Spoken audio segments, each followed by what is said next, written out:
Ce qu'on aime ici, c'est entendre les oiseaux, les arbres en fleurs, le jardin, la terrasse, un cadre de vie apaisé. C'est toute la vie dont on a rêvé depuis longtemps. Un carré de verdure, bien loin de l'effervescence parisienne. Alexandre Côte a quitté la capitale cet été pour Angers. Cet analyste de données télétravaille 4 jours par semaine pour l'entreprise de jeux vidéo Ubisoft. De quoi assurer à ce jeune papa un meilleur équilibre de vie et plus de productivité selon lui.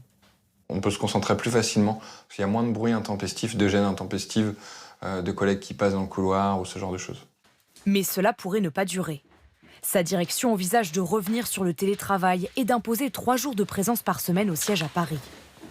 Alexandre Côte s'était pourtant installé dans sa nouvelle vie avec sa conjointe, qui elle aussi travaille à distance. On a emprunté effectivement un peu plus de 170 000 € sur 25 ans. C'est un gros engagement, c'est un très très gros engagement effectivement.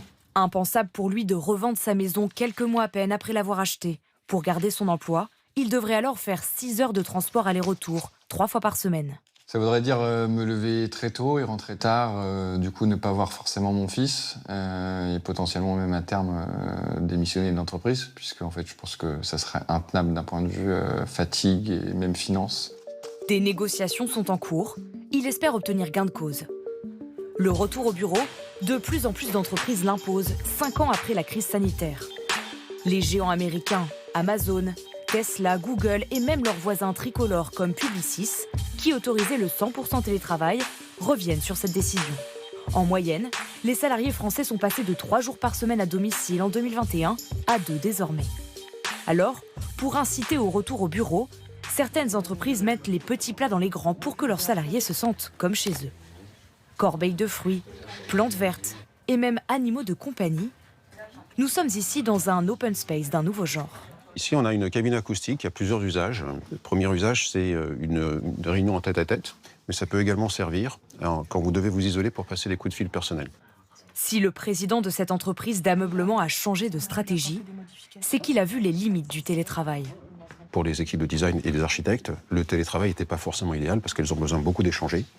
Vous prenez un plan et vous le griffonnez avec un stabilo et un crayon à papier, vous faites beaucoup plus de choses que vous pouvez en faire aujourd'hui avec le digital. C'est une des choses qui nous a poussé à réfléchir à faire revenir les gens au travail. Cette salariée admet se trouver plus efficace au bureau.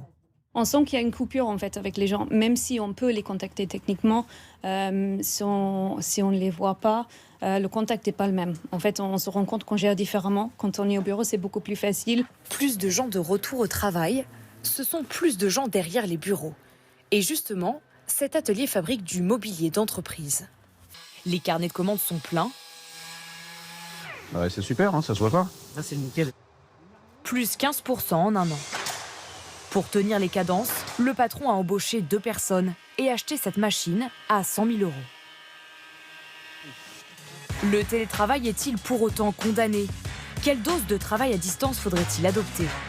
Des chercheurs de l'OCDE se sont penchés sur cette question. La productivité en télétravail est forte jusqu'à 2 jours par semaine, puis chute au-delà. L'idéal pour cette spécialiste, c'est donc un savant dosage entre télétravail et bureau.